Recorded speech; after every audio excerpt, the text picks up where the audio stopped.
प्रभात बच्चों, कैसे हैं आप सब? मज़े में ना?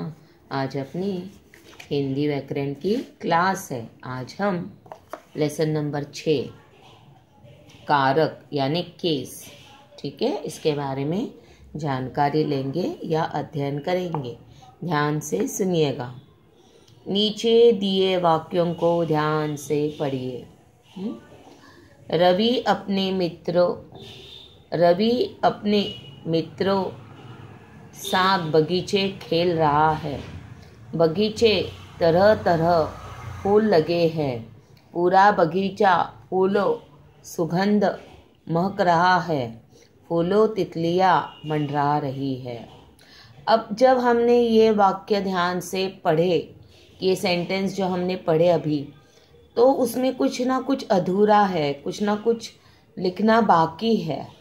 तो जो अधूरा है उसे ही हम क्या कहेंगे? कारक। वो क्या है? आगे पढ़ के जानते हैं। आपने देखा कि ये वाक्य होते हुए भी स्पष्ट नहीं है, क्योंकि वाक्य में प्रयुक्त इन शब्दों का आपस में कोई संबंध ही नहीं है। पर प्रयुक्त शब्द यानी क्या? कि जिनसे वाक्य पूरा होता है, जानते हैं।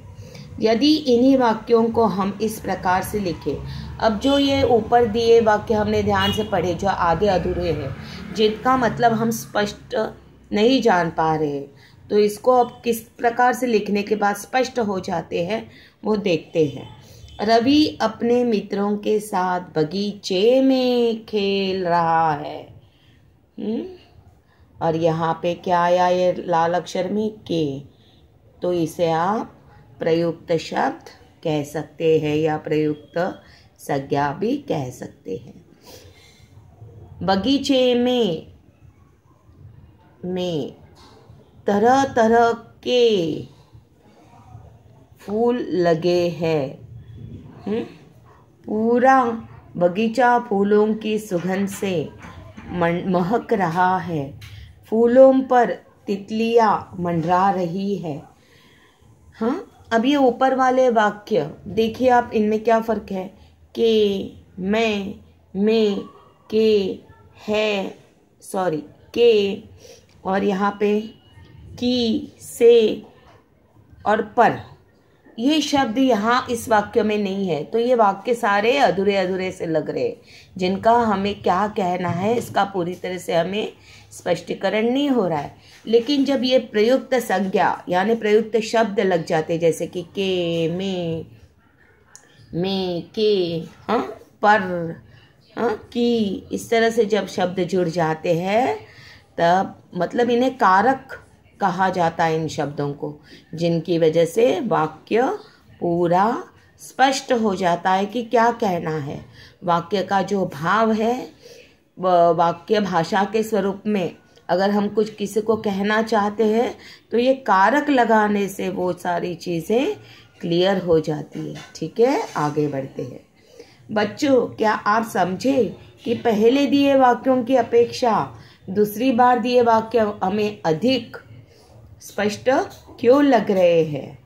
क्योंकि इन वाक्यों में शब्दों को आपस में जोड़ने वाले के, में, की, से, पर आदि का प्रयोग किया गया है। यही शब्द कारक चिन्ह कहलाते हैं। अब कारक चिन्ह कहने वाले शब्द कौन से हैं? तो के, में, की, से, पर आदि ये शब्द है, कारक शब्द है, जो वाक्यों में डालने से या वाक्यों में प्रयोग करने से, ये कारक चिन्ह वाक्यों में प्रयोग करने से क्या हो जाते हैं? अधिक वाक्य स्पष्ट हो जाते हैं, या हमें अधिक स्पष्टीकरण रूप से उनका भाव वाक्यों का समझ में आता है। ठीक है, आगे जानते हैं। जो शब्द वाक्यों में प्रयुक्त संज्ञा तथा सर्वनाम शब्दों का संबंध आपस में जोड़ते हैं, उन्हें कारक कहते हैं। हाँ, जो शब्द वाक्य में प्रयुक्त संज्ञा माने क्या? के, में, की, से, पर आदि जो शब्द है उनको प्रयुक्त संज्ञा शब्द कहते हैं।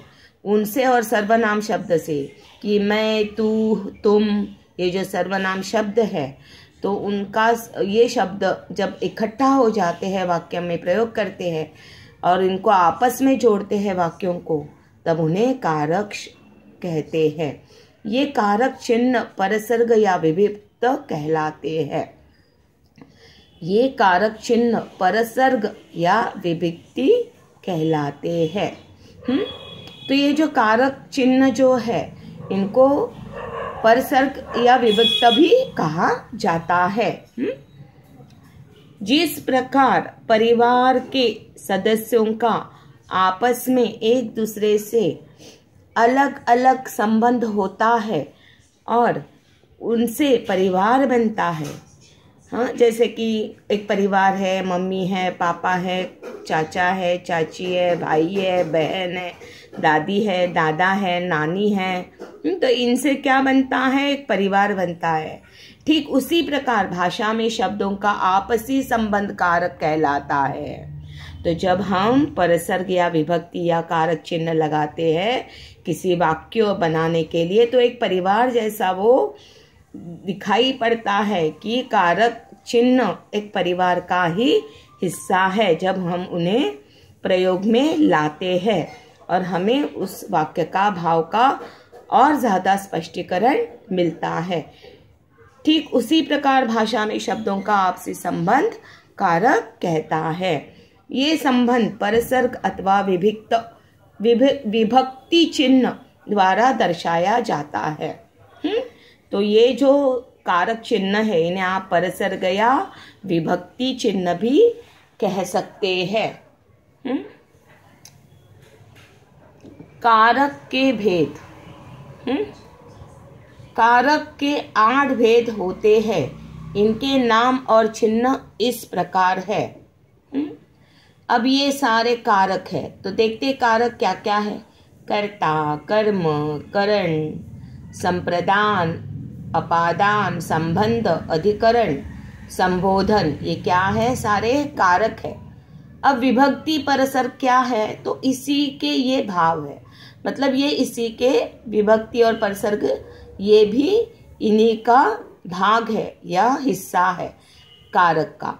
ने, को, शून्य, से, के, द्वारा, को, के, लिए, से, अलग होना, का, के, की, रा, रे, री, में, पर, हे, अरे। अब उदाहरण दिया गया है। अब कारक, परसर्ग, विभक्ति और परसर्ग एक ही शब्द है, बस इनको अलग अलग नाम से जाना जाता है। ठीक है। अब ये कारक है, कर्ता, कर्म, करण, संप्रदान, अपादान, संबंध, अधिकरण और संबोधन। लेकिन जब विभक्ति और परसर्ग लग जाता है वाक्य में, तो किस तरह से वाक्य बनते हैं वो उदाहरण दिया है।